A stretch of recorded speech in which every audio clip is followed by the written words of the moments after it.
నమస్కారం. వాజీ వార్తలకు స్వాగతం. ముందుగా నేటి ముఖ్యాంశాలు చూద్దాం. సువర్ణాక్షరాలతో లిఖించదగ్గ ఎన్నికేది. రాష్ట్ర ప్రజలకు శిరస్సు ఉంచి నమస్కరిస్తున్నానన్న టీడీపీ అధినేత చంద్రబాబు.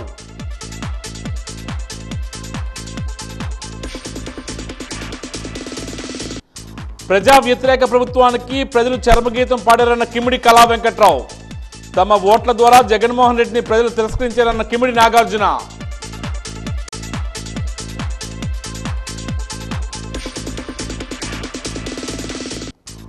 జిల్లా వ్యాప్తంగా కూటమి అభ్యర్థుల విజయోత్సాహం.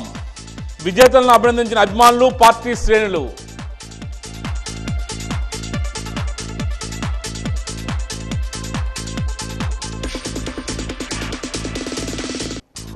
వాతావరణ మార్పులతోనూ ప్రజల వ్యవహార శైలితోనూ పర్యావరణానికి ముప్పు. ప్రమాదంలో ఉన్న పర్యావరణంపై వాజీ ప్రత్యేక కథనం.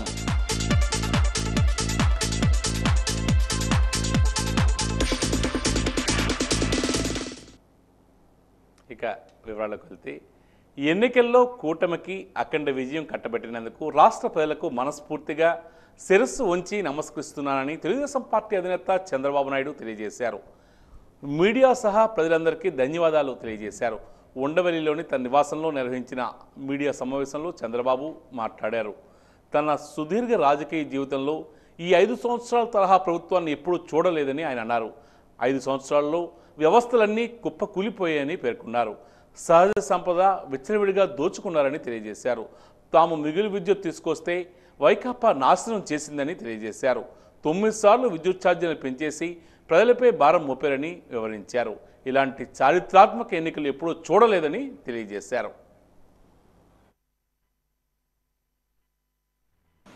ఇదే అసెంబ్లీలో నాకు, మా కుటుంబానికి, మా మిస్సెస్కి జరిగినటువంటి అవమానానికి నా జీవితంలో ఎప్పుడూ బాధపడలా. నా మీద బాంబులతో దాడి చేసినప్పుడు కూడా వీరోచితంగా ఎదుర్కొన్నా. 2003 సెప్టెంబర్, అక్టోబర్ నాకు ఇప్పటి కూడా జ్ఞాపకం. ఆ రోజు నా మీద బాంబులు చేసినప్పుడు చాలా ఒక పానిక్ రియాక్షన్లో కూడా నేను భయపడలేదు. అలాంటి వ్యక్తిని మీరు చూస్తే, అది ఆ సంఘటన చూసిన తర్వాత ఇలాంటి కౌరవ సభలో ఉండడం కరెక్ట్గా అదని అసెంబ్లీలో చెప్పి, దానికి కూడా మైక్ ఇవ్వకపోతే చెప్పేసి బయట వచ్చి ప్రెస్ కాన్ఫరెన్స్ చెప్పి అనౌన్స్ చేశాను. మళ్లీ క్షేత్రస్థాయిలో గెలిచి అసెంబ్లీని గౌరవ సభ చేసి అసెంబ్లీకి ఎంటర్ అవుతానని చెప్పాను. నేను ఏదైతే ఆ రోజు ఒక ప్రతిజ్ఞ చేశాను, దాన్ని నిజం చేయడానికి ప్రజలు సహకరించారు. మామూలుగా సహకారం కాదది. నేను ఇన్ని సంవత్సరాలు చాలాసార్లు చాలా ఎలక్షన్లో గెలిచాం, కొన్ని ఎలక్షన్లో ఓడిపోయాం. ఎలక్షన్లో ఓడిపోయినప్పుడు నేను ఎప్పుడూ కుంగిపోలేదు. ఎలక్షన్లో గెలిచిన తర్వాత గంతులేయలేదు. నిబ్బరంగా ఓడిపోయినప్పుడు ఒక బాధ్యత ప్రతిపక్షంలో ఉండి పనిచేయాలి, గెలిపించినప్పుడు ఒక బాధ్యత ప్రజలకు మెరుగైన సేవలు అందించి వాళ్ళని ముందుకు తీసుకుపోవాలని ప్రయత్నం చేశాం. ఎప్పుడూ ప్రజాప్రచారణ ఉన్నాం. అలాంటిది జరిగిన తర్వాత ఈరోజు మళ్ళీ ఇదే అసెంబ్లీకి నేను ఏదైతే చెప్పానో అది చేసి వెళ్ళడం అనేది ఒక తృప్తి, ఒక గౌరవం.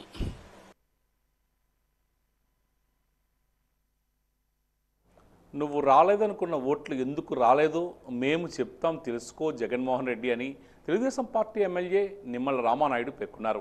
ఎన్టీఆర్ భవన్లో ఏర్పాటు చేసిన విలేకరుల సమావేశంలో ఆయన మాట్లాడుతూ, జగన్మోహన్ రెడ్డి ఆశించిన విధంగా కాకుండా ఆయనకు పూర్తి వ్యతిరేకంగా ఎన్నికల ఫలితాలు వచ్చాయని తెలియజేశారు. ఫలితాల నుంచి పాఠాలు నేర్చుకోవాలని హితవు తెలియజేశారు.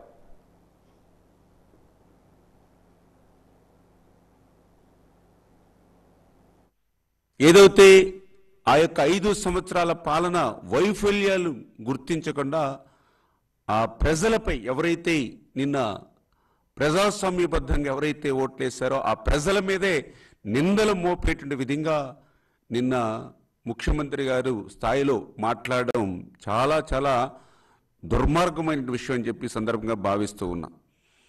ఏదైతే నిన్న 4వ తేదీన ఆంధ్రప్రదేశ్ రాష్ట్ర ప్రజలు ఇచ్చినటువంటి తీర్పు ఏదైతే ఉందో 5 కోట్ల ఆంధ్రుల సమిష్టి విజయం అది. ఏదైతే ఈ యొక్క 5 సంవత్సరాల జగన్మోహన్ రెడ్డి పాలన మీద జనం తిరగబడి ఒక ప్రపంచంలా జగన్పై విరుచుకుపడి ఈ నిరంకుశత్వ నియంతృత్వ రాజ్యాన్ని కోకట వేళ్లతో పెక్కలించి కుప్ప కూల్చినటువంటి చారిత్రాత్మకమైనటువంటి విజయం నిన్నటి విజయం. అటువంటి విజయం పట్ల మరి ఏదైతే జగన్మోహన్ రెడ్డి మరి గుర్తించుకోవాల్సింది, ప్రజాస్వామ్యంలో పాలకులనే వాళ్ళు యజమానులు కాదు, పాలకులనే వాళ్ళు సేవకుల మాదిరిగా ఉండాలనేటువంటి విషయాన్ని వాస్తవాన్ని మరిచిపోయి ఎన్నికల లెక్కింపు ప్రక్రియ పూర్తి కావడంతో ఈవీఎంలు పోస్టల్ బ్యాలెట్లను గోదాములకు తరలించారు. ఆయా నియోజకవర్గాల రిటర్నింగ్ అధికారుల పర్యవేక్షణలో ఈ ప్రక్రియను నిర్వహించారు. నెల్లిమర్ల ఈవీఎం గోదాముల్లో ఒక్కో నియోజకవర్గానికి 2 గదులను సిద్ధం చేసి పార్లమెంట్, అసెంబ్లీ ఎన్నికలకు వినియోగించిన ఈవీఎం మిషన్లను వేరువేరుగా భద్రపరిచారు. కట్టుదిట్టమైన భద్రత నడుమ ఈవీఎంలను లెండి జేఎన్టీయూ ఇంజనీరింగ్ కళాశాల నుంచి గోదాములకు తరలించారు. అదేవిధంగా పోస్టల్ బ్యాలెట్ను కూడా జిల్లా ట్రెజరీ స్ట్రాంగ్ రూమ్కు తరలించి భద్రపరిచారు.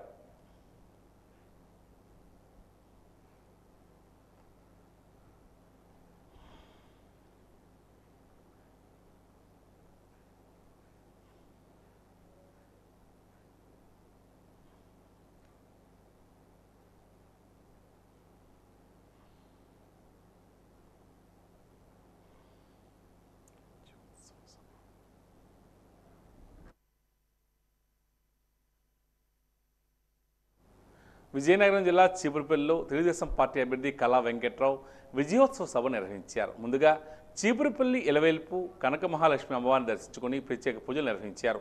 అనంతరం స్థానిక నట్రాజ్ లాడ్జ్ వద్ద ఏర్పాటు చేసిన విజయోత్సవ సభలో కళా పాల్గొన్నారు. కళా వెంకట్రావును చూసేందుకు 4 నియోజకవర్గాల మండలాల కార్యకర్తలు, అభిమానులు భారీగా హాజరయ్యారు. అభిమానుల తాకిడి ఎక్కువ కావడంతో కిమిడి కళా వెంకట్రావు బయటకు వచ్చి అభిమానులకు తన కరచాలనం చేసి కృతజ్ఞతలు తెలియజేశారు. రాష్ట్రంలో ప్రజలు అటవిక రాజ్యాన్ని ప్రజా వ్యతిరేక, రాజ్యాంగ వ్యతిరేక ప్రభుత్వానికి చరమగీతం పాడారని పేర్కొన్నారు. ఈరోజు ఏర్పాటు చేసిన విలేకరుల సమావేశంలో ఆయన మాట్లాడుతూ ప్రజలు వైఎస్ జగన్మోహన్ రెడ్డి ప్రభుత్వంపై తమ అభిప్రాయాన్ని తమ ఓటు ద్వారా సుస్పష్టం చేశారని తెలియజేశారు. చట్టాలు కానీ ఏమి కానీ లేకుండా చేసినటువంటి పరిస్థితుల్లో ఆ పరిపాలనని మరి ఓటు అనేటటువంటి ఆయుధంతో ఆంధ్రప్రదేశ్ ప్రజానీకం అంతా కూడా మోకవమ్మడిగా మరి జగన్మోహన్ రెడ్డిని, ఆయన తాలూకా మనుషుల్ని కట్టగట్టి ఆయన పార్టీని, ప్రభుత్వాన్ని, ఆయన్ని కలిపి బంగాళాఖాతంలో కట్టగట్టి పడేశారు అనేటటువంటిది స్పష్టంగా కనిపించింది. అలా కట్టగట్టి పడేసినటువంటి ఆంధ్రప్రదేశ్ ప్రజానీకానికి అందరికి కూడా శిరస వహించి కాలుకు మొక్కుతున్నాం అని చెప్పి మీకు అందరికీ నేను మనవి చేస్తూ, రెండో ప్రక్కన ఏం భయం లేదు, చంద్రబాబు నాయుడు ఉన్నాడు, భావితరాలు బాగుంటాయి, అందువల్ల ఆయన అభివృద్ధి సంక్షేమం చేయగలరు, అలాంటి వ్యక్తి ఈ రోజున మళ్ళీ ముఖ్యమంత్రిగా మనం చేసుకుంటే భావితరాలు బాగుపడతాయి అనేటటువంటి ఉద్దేశంతోనూ ఆంధ్రప్రదేశ్ అక్షరక్రమంలోనే కాదు మరి అభివృద్ధిలోని కూడా ప్రథమ స్థానంలో ఇండియాలో పెట్టాలి అంటే అది సాధ్యం ఒక చంద్రబాబు నాయుడు గారికే. అందువల్ల ఆయన తీసుకొస్తే ఆయన సంక్షేమము, అభివృద్ధి రెండు కళ్ళ కింద అభివృద్ధి చేయగలరు అనేటటువంటి నమ్మకంతో ఇంత ల్యాండ్ స్లైడ్ విక్టరీని ఇచ్చినటువంటి ప్రజలందరికీ కూడా ధన్యవాదాలు తెలుపుతూ, ప్రత్యేకంగా మన చీపురుపల్లి నియోజకవర్గం, విజయనగరం జిల్లా ప్రజానీకానికి అందరికి కూడా జిల్లాలో క్లీన్ స్వీప్ ఇచ్చినందుకు అందరికీ పేరు పేరున ధన్యవాదాలు తెలుపుతూ, చీపురుపల్లి ప్రజానీకం కూడా కని విని ఎరిగినటువంటి రీతిలో అందరూ నిలబడి ఒక దుష్ట సాంప్రదాయాన్ని, ఇక్కడ ఉండేటటువంటి పరిపాలనని అంతమొందించాలనుకున్నారు. మరి వాళ్ళందరూ కూడా ఎంతో ఉత్సాహంతో, ఆనందంతో నిన్న వాళ్ళ కేరింతలు చూస్తుంటే మరి ఒక అవకాశాన్ని నాకు ఇచ్చినందుకు చీపురుపల్లి ప్రజానీకానికి ఎంతో రుణపడి ఉంటాను. అదేవిధంగా చంద్రబాబు నాయుడు గారిని, తెలుగుదేశం పార్టీని నన్ను గెలిపించినందుకు పేరు పేరున మన ప్రజానీకానికి అందరికి కూడా, ముఖ్యంగా యువ కార్యకర్తలు, జనసేన, అదేవిధంగా బీజేపీ కార్యకర్తలు, మా తెలుగుదేశం పార్టీ నాయకులు చిన్న కార్యకర్త వరకు కూడా అభిమానులతో సహా ప్రజలు తమ ఓట్ల ద్వారా జగన్మోహన్ రెడ్డిని తిరస్కరించారని విజయనగరం పార్లమెంట్ నియోజకవర్గం తెలుగుదేశం పార్టీ అధ్యక్షుడు కిమిడి నాగార్జున పేర్కొన్నారు. ఈరోజు ఆయన మీడియాతో మాట్లాడుతూ రాష్ట్రంలో గత 5 సంవత్సరాల్లో అభివృద్ధి శూన్యమని ఆయన అన్నారు. అభివృద్ధి, ఉపాధి అవకాశాలు చంద్రబాబుతోనే సాధ్యమవుతుందని పేర్కొన్నారు.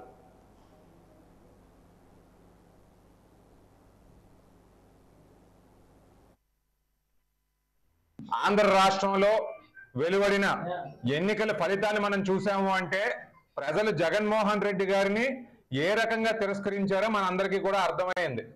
ప్రజలందరూ కూడా కోరుకునేది ఒకటే, యువత తరపున నేను చెబుతా ఉన్నది ఒకటే, రాష్ట్రంలో అభివృద్ధి గత 5 సంవత్సరాల్లో శూన్యం. అందరూ కూడా అభివృద్ధి ఉండాలి, ఉపాధి అవకాశాలు ఉండాలి, అవన్నీ ఉండాలంటే చంద్రబాబు నాయుడు గారే రావాలి అని చెప్పి మొత్తం రాష్ట్రం అంతటా కూడా తీర్పు ఇవ్వడం అనేది జరిగింది. చంద్రబాబు నాయుడు గారు ముఖ్యమంత్రి అవ్వడం మన రాష్ట్రానికి ఎంతో మంచి జరగబోతా ఉంది. అదే రకంగా ఇంకొక విషయం కూడా యువతందరం కూడా గ్రహించాం. ఆ విషయం ఏంటి అంటే చంద్రబాబు నాయుడు గారిని అందరం కూడా జీవితంలో స్ఫూర్తిగా తీసుకోవాలి.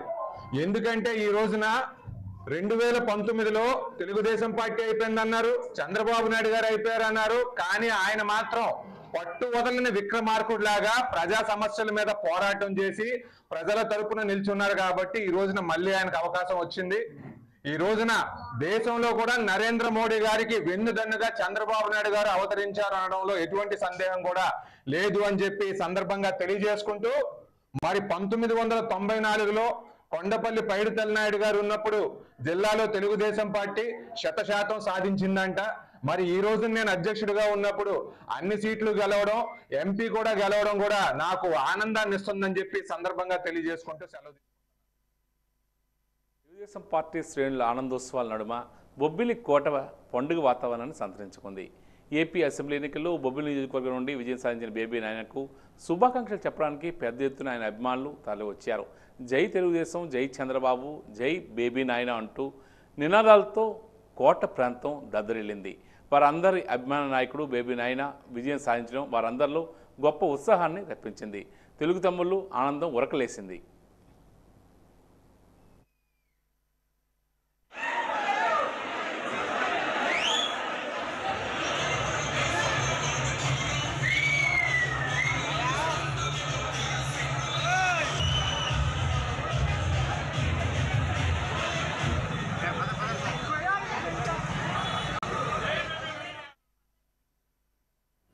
విజయనగరం తెలుగుదేశం పార్టీ కార్యాలయం తెలుగుదేశం పార్టీ శ్రేణులతో, జన సైనికులతో, భారతీయ జనతా పార్టీ నాయకులతో నిండిపోయింది. అదితి గజపతిరాజు విజయం సాధించడంతో ఆమెను అభినందించడానికి పెద్ద ఎత్తున పార్టీ అభిమానులు తరలివచ్చారు. భారతీయ జనతా పార్టీకి చెందిన నాయకులు శివారెడ్డి తదితరులు వచ్చి పార్టీ తరఫున పుష్పగుచ్చం ఇచ్చి అభినందించారు. ఈ నేపథ్యంలో జన సైనికులు కూడా అతిథిని అభినందించారు. వెల్లువెత్తిన అభిమానులతో టీడీపీ కార్యాలయం పండుగ శోభను సంతరించుకుంది.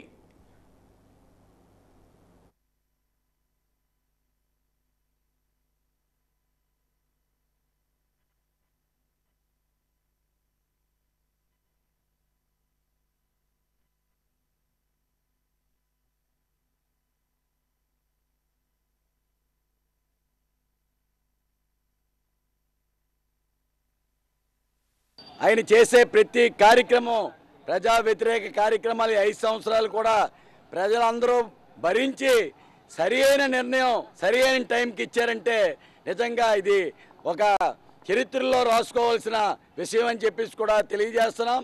వారు ఎన్ని కుయుక్తులు పన్నా, ఎన్ని పన్నాగాలు పన్నా ప్రజలందరూ కూడా చాలా మౌనంగా ఉండి కరెక్ట్గా ఎక్కడ గుణపం దిగ్గొట్టాలో ఆ రకంగా దిగ్గొట్టి ఈ జగనీశ్వరుణ్ణి ఈరోజు ఇంటికి పంపించి కేవలం 11 సీట్లకే పరిమితం చేసి ఈరోజు ప్రతిపక్షపాత సీట్లో కూడా లేకుండా చేసిన ఘనత ఇది మన ఆంధ్ర ప్రజలదే.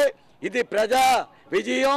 ఈ ప్రజా విజయం దగ్గర మా ప్రీతమ నాయకురాలు విజయనగరం నియోజకవర్గంలో పూసపాటి అదితి విజయలక్ష్మి గారు ఈరోజు 60,000 మెజార్టీతో విజయనగర చరిత్రలో ఎప్పుడూ ఎన్నడూ కూడా లేని విధంగా ఈరోజు 60,000 మెజార్టీతో గెలిచి ఈరోజు ప్రజలందరికీ కూడా రాబోయే కాలంలో ఎవరికి కూడా ఎటువంటి ఉపయోగం లేకుండా అన్ని రంగాల వారిని కూడా ఇబ్బందులకు గురి చేసి ఎవరైనా గొంతెత్తి మాట్లాడితే అరెస్టులు చేయించడం, కేసులు పెట్టడం, ఈ రకమైనటువంటి పరిపాలన కూల్చివేతలతో స్టార్ట్ చేశాడు.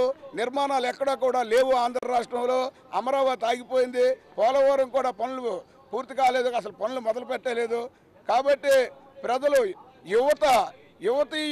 యువకులైతే బాగా మౌత్ పబ్లిసిటీ చేశారు.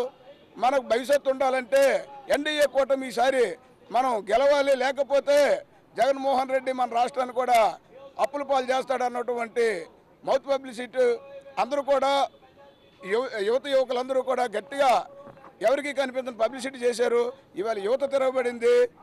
ఈ అన్ని రంగాల వారు కూడా కార్మికులు ఎక్కడైనా ఏదైనా కాంట్రాక్ట్ పనుల దగ్గరికి వెళ్ళి పని చేసుకుందంటే ఇసుకుంటేది కాదు, ఇసుకుంటే సిమెంట్ రేట్లు పెరిగిపోయి. ప్రజలు ఒక ఫెంటాస్టిక్ తీర్పిచ్చారు. అయితే వాళ్ళు ఓటు రూపంలో ఒకటి నిరూపించారు, ఏంటంటే మేము ఉన్నాము, మీరు సరిగా పరిపాలించకపోతే మేము 5 సంవత్సరాల తర్వాత మన ఓటు రూపంలో మేము చూపిస్తామనేది ఒకటి ప్రజలు నిరూపించారు. అయితే మనం చూస్తుంటే ప్రజలందరూ ఒక కంపారిజన్ చేసుకున్నారు. చంద్రబాబు నాయుడు గారు ముందు పరిపాలన ఏ విధంగా ఉంది, అలాగే మన చంద్రబాబు నాయుడు గారు ముఖ్యమంత్రి చేస్తే మన ఫ్యూచర్ భవిష్యత్తు ఏ విధంగా ఉంటుందనేది ఒకటి ఆలోచించారు. ఈ జగన్మోహన్ రెడ్డి గారు వచ్చాక ఏ విధంగా పరిపాలించారు, అన్నీ మన రాష్ట్రాన్ని మొత్తం నాశనం చేసి పాడు చేసేశారు. అయితే వాళ్ళు ఈ కంపారిజన్ చూస్తూ ఉన్నారు. అయితే ఈ కంపారిజన్ చూశారు కాబట్టి మళ్ళీ చంద్రబాబు నాయుడు గారు ముఖ్యమంత్రి అవుతేనే ఈ సిచ్యువేషన్లో మన రాష్ట్రం ఒక పురోగతి పదంలోకి వెళ్తుందని వాళ్ళందరూ ఆలోచించి, ప్రజలందరూ ఆలోచించి, అందరూ కూడా కలిసి ఆలోచించి, యూత్ అయితేనేంటి, పెద్దవాళ్ళు అయితేనేంటి, మిడిల్ ఏజ్ అయితేనేంటి, అన్ని వర్గాల ప్రజలు అందరూ కూడా కూటమికి తెలుగుదేశం, బీజేపీ, జనసేన కలిసికట్టుగా ఉంటే ఎంతో బాగుంటుందని, చంద్రబాబు నాయుడు గారు ముఖ్యమంత్రి అవుతే ఎంతో రాష్ట్రానికి మంచి జరుగుతుందనే ఉద్దేశంతో ఈ తీర్పుని వాళ్ళు ఇచ్చారు. అయితే మనం చూస్తుంటే ఈ వైఎస్ఆర్సీపీ ప్రభుత్వం, జగన్మోహన్ రెడ్డి గారు ఒక ప్రతిపక్ష హోదా కూడా వాళ్ళు కోల్పోయారు. అయితే ఇది కూడా గుర్తించాలి మనం. అయితే ప్రజలందరూ అన్ని ఏం జరుగుతుందో అన్ని గమనిస్తూ ఉన్నారు. అయితే ఈ గమనించటం ద్వారా వాళ్ళు నిన్న ఒక ఫెంటాస్టిక్ తీర్పిచ్చి చంద్రబాబు నాయుడు గారిని మళ్ళీ ముఖ్యమంత్రిగా చేసి మన కూటమి, ఎన్డీఏ కూటమి కోసం పట్టం కట్టారు. ప్రకృతికి సహజ లక్షణం ఒకటి ఉంటుంది. ప్రకృతిని మనం నాశనం చేస్తే అది మనల్ని నాశనం చేయడం తథ్యం. మానవుడు కేవలం అజ్ఞానం వల్లనే కాకుండా దినదినాభివృద్ధి చెందుతున్న ఆధునిక విజ్ఞానం వల్ల పరిసరాల సహజతత్వాన్ని దెబ్బతీస్తున్నాడు. ప్రపంచ పర్యావరణ దినోత్సవం సందర్భంగా వాజీ అందిస్తున్న ప్రత్యేక కథనం మీకోసం. ఆధునిక జీవనం కోసం జరుగుతున్న పర్యావరణ విధ్వంసం మానవ మనుగడనే ప్రశ్నార్థకం చేయనుంది.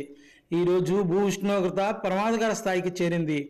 2100 సంవత్సరం కాలం నాటికి భూమి ఉష్ణోగ్రత 1.4 నుంచి 5.8 డిగ్రీల సెల్సియస్ వరకు పెరిగిపోతుందని శాస్త్రవేత్తలు హెచ్చరిస్తున్నారు. భూమి తాపం వల్ల నిప్పులు చెరిగే ఎండలు నగరాలను సైతం ముంచెత్తే కుండపోత వర్షాలను మనం చూస్తున్నాం. వాతావరణ మార్పుల వల్ల జంతువుల నుంచి మానవులకు సంక్రమించే వ్యాధులు విజృంభిస్తున్నాయి. దీనికి తాజా ఉదాహరణ కరోనా మహమ్మారి. ప్రకృతి అందాలు చెదిరిపోతున్నాయి. మానవ తప్పిదాలకు భూమి వేడెక్కి కరిగిపోతోంది. గ్రీన్లాండ్లోని అతిపెద్ద గ్లేషియర్ ధ్వంసమైతే ఇప్పుడు ఇటలీలోని వేళ్లాడే మంచు పలకం ఏ క్షణాన్నైనా జారి పడిపోయే పరిస్థితి నెలకొని ఉంది. ఈ హిమానీ నదాలు కరిగిపోతే వాటి అంచునున్న ప్రాంతాలు ధ్వంసమవుతున్నాయి. ఊళ్ళు తుడిచిపెట్టుకుపోతున్నాయి. కొత్త నదులు, కాలువలు అవతరిస్తున్నాయి. కొత్త దారులు ఏర్పడుతున్నాయి. సముద్ర మట్టాలు నానాటికి పెరిగిపోతున్నాయి. కొన్ని ప్రాంతాలు నెమ్మదిగా మునిగిపోతున్నాయి. ఈ పరిణామాలతో ప్రపంచం ఆందోళన చెందుతోంది. గతంలో అంచనా వేసిన దానికంటే సముద్ర మట్టాలు వేగంగా పెరిగిపోతున్నాయి. సముద్ర మట్టాలు 30 నుంచి 60 సెంటీమీటర్ల మేర పెరుగుతాయి.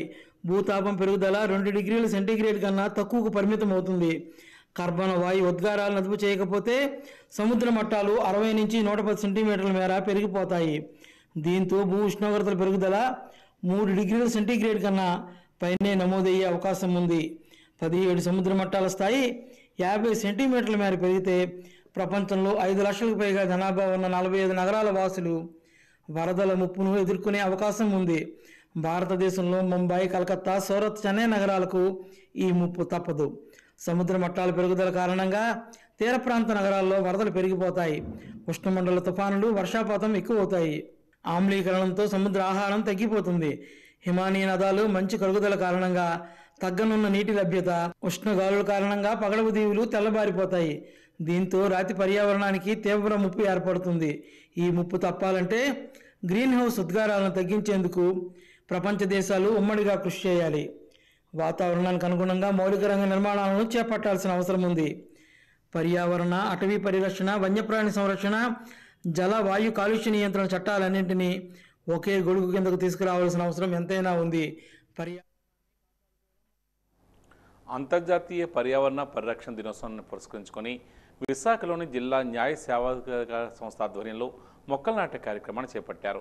ఈ కార్యక్రమంలో ముఖ్య అతిథిగా పాల్గొని జిల్లా ప్రధాన న్యాయమూర్తి మరియు జిల్లా న్యాయ సేవాధికార సంస్థ అధ్యక్షుడు ఆలపాటి గిరిధర్ మొక్కలు నాటారు. ఈ సందర్భంగా ఆయన మాట్లాడుతూ పర్యావరణాన్ని పరిరక్షించడం ప్రతి ఒక్కరి బాధ్యత అని పేర్కొన్నారు. ఈ కార్యక్రమంలో సుప్రీంకోర్టు మీడియేషన్ కన్సల్టేషన్ కమిటీకి చెందిన మధ్యవర్తిత్వ జాతీయ శిక్షకులు డాక్టర్ అతిథి చౌదరి, నిసా సక్సేనా తదితరులు పాల్గొన్నారు.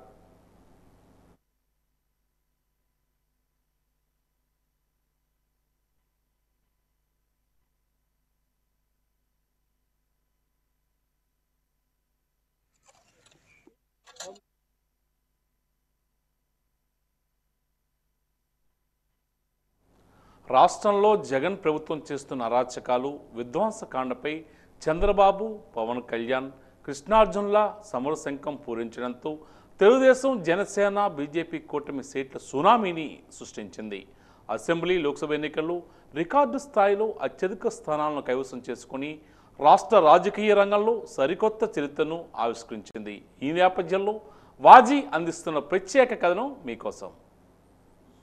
రాష్ట్రంలో జగన్ ప్రభుత్వం చేస్తున్న అరాచకాలు, విధ్వంసకాండపై చంద్రబాబు, పవన్ కళ్యాణ్ కృష్ణార్జునుల్లా సమరశంఖం పూరించడంతో తెలుగుదేశం, జనసేన, బీజేపీ కూటమి సీట్ల సునామీని సృష్టించింది. అసెంబ్లీ, లోక్సభ ఎన్నికల్లో రికార్డు స్థాయిలో అత్యధిక స్థానాలను కైవసం చేసుకుని రాష్ట్ర రాజకీయ రంగంలో సరికొత్త చరిత్రను ఆవిష్కరించింది. రాష్ట్ర వ్యాప్తంగా సంచలనం సృష్టించిన కూటమి 175 స్థానాల్లో పోటీ చేసి అత్యధికంగా 164 స్థానాల్లో విక్టరీ సాధించింది. అధికార వైసీపీ కేవలం 11 స్థానాలకే పరిమితమైపోయింది. ఈ ఎన్నికల్లో వైసీపీ ఉమ్మడి 8 జిల్లాల్లో బోణీ కూడా చేయలేకపోయింది. 5 కోట్ల ఆంధ్రుల సమష్టిగా విజయం సాధించారు. జగన్మోహన్ రెడ్డి రూపంలో రాష్ట్రానికి దాపురించిన పీడ విరగడవ్వాలని కోరుకున్నారు. ఓట్ల రూపంలో తమ మనోభావాలను వ్యక్తీకరించారు. వైకాపా భ్రష్ట పాలనపై మూడో కన్ను తెరిచారు. ఏపీ రాజకీయాల్లో అత్యంత ప్రజాకర్షణ నేతగా పేరున్న పవన్ కళ్యాణ్ ఇప్పుడు తిరుగులేని ప్రజానేతగా ఎదిగి సరికొత్త రికార్డులు నమోదు చేశారు. ఆది నుంచి తెలుగుదేశం, బీజేపీ కూటమిలో కీలక పాత్ర పోషించిన పవన్ ఎన్నికల ప్రచారంలోనూ కూటమి నేతల విజయాన్ని కోరుతూ నిర్విరామంగా ప్రచారం చేపట్టి ప్రధాన భూమిక పోషించారు. ఆంధ్రప్రదేశ్లో కూటమి ప్రభుత్వం స్థాపించడంలో ఆయన గేమ్ చేంజర్గా మారారు. Hello AP, by by YCP నినాదంతో ఎన్నికల బరిలో దిగిన పవన్ మొత్తానికి అనుకున్నది సాధించారు.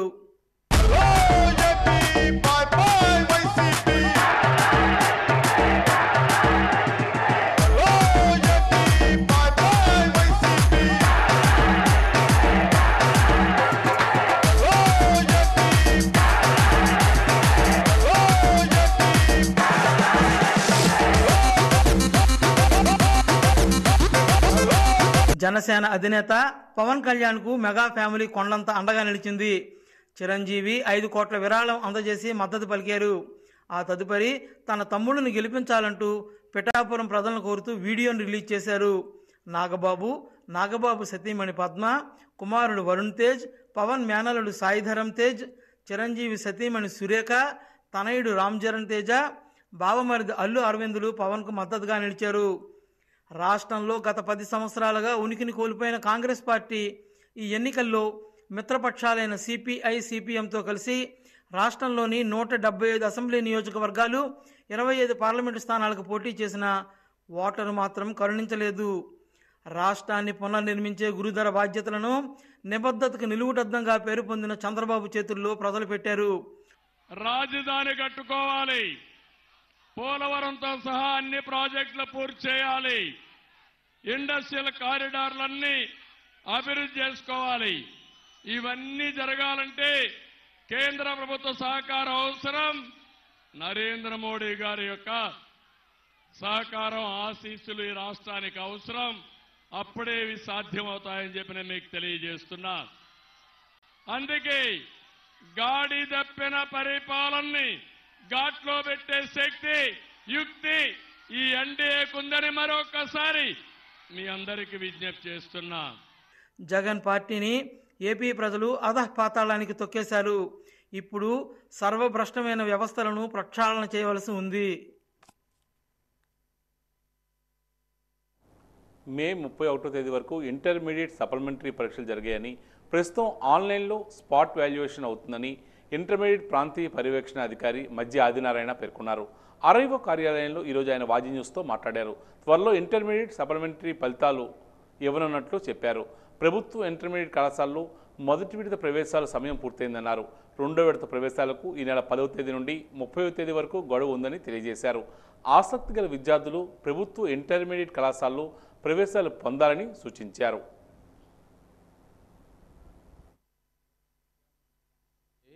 సప్లిమెంటరీ పరీక్షలు మొన్న 31వ తేదీకి ఎగ్జామినేషన్కి కంప్లీట్ అయిపోయి దాని తాలూకా వాల్యుయేషన్ అనేటువంటిది విశాఖపట్నంలో ఆన్లైన్ రూపంలో జరుగుతుంది. కాబట్టి మన స్టాఫ్ అందరూ కూడా, మన 5 జిల్లాలకు సంబంధించిన స్టాఫ్ అందరూ కూడా విశాఖపట్నంలో ఆన్లైన్ ఇంటి దగ్గరే ఉండి, లేదా కాలేజీలో కానీ స్టాఫ్ అందరూ కూడా ల్యాప్టాప్ ఉపయోగించుకొని ఆన్లైన్లో ఆయా సబ్జెక్టుల వారీగా ఇప్పుడు వాల్యుయేషన్ చేయవలసి ఉంటుంది. ప్రస్తుతం English, Sanskrit, Telugu online valuation జరుగుతుంది. ఫలితాలు మరొక 1 వీక్లో రావడానికి అవకాశాలు ఉన్నాయి. అంచేత ఇప్పుడు అడ్మిషన్ స్టార్ట్ అయ్యాయి కాబట్టి ఈ 10th క్లాసు పాస్ అయినటువంటి విద్యార్థులు అందరూ కూడా ఈ అవకాశాన్ని ఉపయోగించుకొని అన్ని కాలేజీల్లో తొందరగా మీకు నచ్చినటువంటి కాలేజీలో తొందరగా జాయిన్ అవ్వాల్సిందిగా కోరుతూ ఉన్నాము. రేపు 10వ తేదీ నుంచి వచ్చే నెల 1వ తేదీ వరకు కూడా మనకి admission schedule second phase admission జరుగుతూ ఉన్నాయి. కాబట్టి ఇంకా ఆలస్యం చేయకుండా విద్యార్థులు తమకు నచ్చినటువంటి కాలేజీలో జాయిన్ అయ్యి మరి బాగా చదువుకొని మంచి ఉత్తీర్ణత శాతం మళ్ళీ పూర్వంలాగా మనకి జిల్లాకు వస్తుందని ఆశిస్తూ ఇంటర్మీడియట్ విద్యా శాఖాధికారి విజయనగరం ఆర్ఐఓ. సార్ ఎన్ని కాలేజీలు ఉన్నాయి? మనకి గవర్నమెంట్ జూనియర్ కాలేజీలు 18 ఉన్నాయి విజయనగరం జిల్లాలో. అలాగే మిగతా 8 సోషల్ వెల్ఫేర్ జూనియర్ కాలేజీలు 8 ఉన్నాయి. ఏపీఆర్జేసీ తాటిపూడి ఒకటి ఉంది. అలాగే బీసీ వెల్ఫేర్ నెల్లిమర్లో కూడా ఉంది. కేజీబీవీలో మనకి 26 ఉన్నాయి. ఆ తర్వాత మనకి మోడల్ స్కూల్స్ 13 మోడల్. విజయనగరం ప్రభుత్వ ఇంటర్మీడియట్ కళాశాలలో ప్రవేశాలకు దరఖాస్తుల ఆహ్వానం పలుకుతున్నట్లు కళాశాల ప్రిన్సిపల్ కృష్ణారావు పేర్కొన్నారు. ఈరోజు కళాశాలలో ఆయన వాజీ న్యూస్తో మాట్లాడారు. ఇంతవరకు కళాశాలలో 100 మంది ప్రవేశాలు పొందారని చెప్పారు. రెండో విడత ప్రవేశాలు ఈ దరఖాస్తులు ఈ నెల 10వ తేదీ నుండి 30వ తేదీ వరకు స్వీకరిస్తామని ఆయన తెలియజేశారు. మొత్తం కళాశాలలో ఇంటర్మీడియట్కు MPC, BiPC, CEC, HEC, vocational group కోర్సులు ఉన్నాయని తెలియజేశారు. ఆసక్తి గల అభ్యర్థులు దరఖాస్తు చేసుకోవాలని చెప్తున్నారు.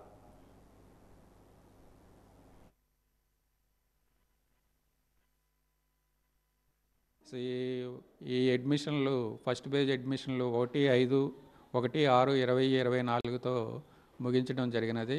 సో ఈ ఫస్ట్ అడ్మిషన్లో కళాశాలలో సుమారుగా 100 మంది గ్రూపుల్లో జాయిన్ అవ్వడం జరిగినది. సో ఇంకెవరైనా సీట్లు కావాల్సిన వాళ్ళు ఉంటే వెంటనే కళాశాలలోకి వచ్చి సంప్రదిస్తే మేము సీట్లు ఇవ్వడం జరుగుతున్నది. సెకండ్ ఫేజ్ అడ్మిషన్స్ ఏమో సెకండ్ ఫేజ్ అడ్మిషన్ తాలూకా అప్లికేషన్లు 10/6/2024 నుంచి ఇవ్వడం జరుగుతున్నది. సెకండ్ ఫేజ్ ఏమో సెకండ్ ఫేజ్ అడ్మిషన్స్ 1/7/2024తో ముగించడం జరుగుతున్నది. కాబట్టి ఎవరికైనా సీట్లు కావాల్సిన వాళ్ళు ఎవరైనా ఉంటే వెంటనే కళాశాలకు వచ్చి కళాశాల ఆఫీస్లో సంప్రదించి వెంటనే కళాశాలలో జాయిన్ అవ్వాల్సిందిగా కోరుతున్నాం. ఈ కళాశాలలో జాయిన్ అవ్వడానికి 10th class TC original, 10th class 6 నుంచి 10 వరకు స్టడీ సర్టిఫికేట్ ఒరిజినల్ తీసుకురావాలి. అలాగే ఇంటర్నెట్ మార్క్ లిస్టు ఒకటి తీసుకురావాలి. తర్వాత పిల్లడు ఆధార్ కార్డు, తల్లి తండ్రి యొక్క ఆధార్ కార్డు జిరాక్సులు, క్యాస్ట్ సర్టిఫికేట్ తాలూకా జిరాక్సు ఇవి కళాశాలలో సబ్మిట్ చేయాలి. అలాగే hall ticket 10th class hall ticket తాలూకా జిరాక్స్ కూడా తీసుకురావాలి. ఈ 2 పాస్పోర్ట్ సైజు ఫోటోలు కూడా తీసుకొచ్చి కళాశాలలో అడ్మిషన్స్ కమిటీని ఏర్పాటు చేయడం జరిగింది. రానున్న కాలంలో వర్షాలు వస్తున్న నేపథ్యంలో నగరాన్ని పరిశుభ్రంగా ఉంచుకోవాల్సిన బాధ్యత ప్రతి పౌరుడిపైన ఉందని నగరపాలక సంస్థ ప్రజా ఆరోగ్యాధికారి కొండపల్లి సామూర్తి పేర్కొన్నారు. తన కార్యాలయంలో ఈరోజు ఆయన వాజ్ న్యూస్తో మాట్లాడారు. ఇంటి నుంచి చెత్త పదార్థాలను మురుగు కాలువల్లో వేయకూడదని తెలియజేశారు. చెత్తబుట్టల్లో తడి చెత్త, పొడి చెత్తను వేరువేరుగా వేయాలని ఆయన అన్నారు. నగరపాలక సంస్థ పారిశుధ్య సిబ్బందికి ప్రజలు సహకరించాలని పేర్కొన్నారు. తాగేసిన కొబ్బరి బొండాలను ఎక్కడి పడితే అక్కడ పడివేయకూడదని, వాటిని బద్దలు కొట్టి 2గా చేయాలన్నారు. దోమల నియంత్రణకు తగిన చర్యలు తీసుకుంటున్నామని తెలియజేశారు. కమర్షియల్ ప్లేస్ ఇలాంటి ఏరియాలో ఏమవుతుందంటే వాళ్ళకి ఇచ్చిన డస్ట్బిన్స్లోని డస్ట్ అది కలెక్ట్ చేయకుండా, చెత్తనది ఆ బిన్స్లో వేయకుండా కాలువల్లోకి పడేయడం, లైక్ రోడ్డు ఈ చిన్న చిన్న కాలువలు ఇలాంటివి గట్ట ఒక దగ్గర కలెక్ట్ అయ్యి మొత్తం అంతా బ్లాక్ చేసేస్తున్నాయండి. ఇప్పుడు వచ్చేది మనకి వర్షాకాలం కాబట్టి ఎక్కడన్నా వేసిన చెత్త అంతా వచ్చి ఒక దగ్గర అంటే లైక్ కలెక్ట్ అవ్వడం, ఆ ఏరియా కాలువ బ్లాక్ అయ్యి కాలువ నీరంతా రోడ్డు మీదకి రావడం, దానివల్ల మనకే మళ్ళీ ఏదైనా రోగాలు అయ్యి రావడం ఇలాంటి అవకాశం ఎక్కువ ఉన్నది. సో ఇది మనం ప్రివెంటివ్గా చేయొచ్చు. రెండోది, ఇప్పుడు మేము వర్షాకాలం వస్తుంది కాబట్టి సిల్ట్ ఏదైతే ఫామ్ అయిపోయి ఉన్నదో కాలువలన్నీ చాలా వరకు మేజర్ డ్రైన్స్ను మైనర్ డ్రైన్స్ చాలా వరకు సిల్ట్ అది రిమూవ్ చేయడం జరిగింది. అంటే ఇప్పుడు మన కాలువ లోతు చేయడం అది జరిగింది. ఇప్పుడు ఫ్రీ ఫ్లోయింగ్ అది ఎక్కడ లేకపోయినా సరే కాల్ సెంటర్ లాగా మేము కొన్ని నెంబర్స్ ఆల్రెడీ మేము పబ్లిక్కి ఇచ్చాము. ఆ నెంబర్ ద్వారా మాకు కమ్యూనికేట్ చేయొచ్చు. ఎక్కడన్నా ఏదైనా ప్రాబ్లం ఉన్నదంటే మాత్రం ఇమీడియట్గా మీరు మీ ఏరియాలో ఉన్న సెక్రటరీకి కానీ ఇన్స్పెక్టర్ కానీ మీరు కంప్లైంట్ ఇచ్చినా వెంటనే రెక్టిఫై చేస్తాం. రెండోది, ఇప్పుడు మస్కిటో బ్రీడింగ్కి సంబంధించి కూడా జనాలకి అవేర్నెస్కి సంబంధించి క్లాప్ వెహికల్లో కూడా ఒక ఆడియో ప్లే చేయబోతున్నామండి రేపటి నుంచి. ఇప్పుడు ఈ వచ్చే రోజుల్లోని డెంగ్యూ మలేరియాకి సంబంధించి బ్రీడింగ్ ఎక్కువ ఉంటుంది.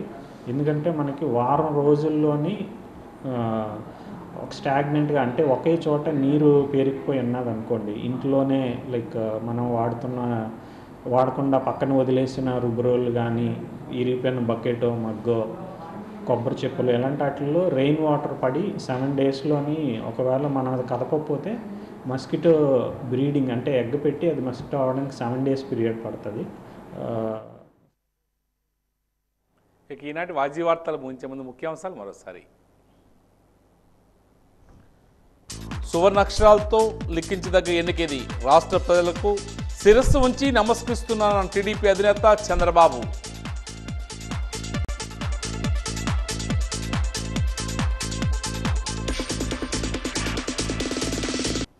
ప్రజా వ్యతిరేక ప్రభుత్వానికి ప్రజలు చర్మగీతం పాడారన్న కిమిడి కళా వెంకట్రావు. తమ ఓట్ల ద్వారా జగన్మోహన్ రెడ్డిని ప్రజలు తిరస్కరించారన్న కిమిడి నాగార్జున.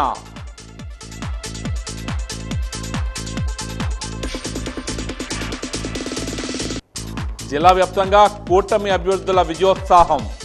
విజేతలను అభినందించిన అభిమానులు, పార్టీ శ్రేణులు.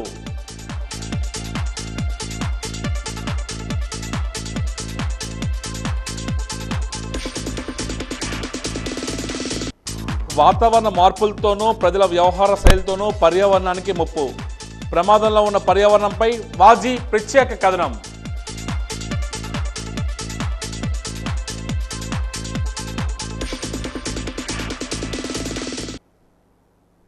వాజీ వార్తలు ఇంతటితో సమాప్తం. నమస్కారం.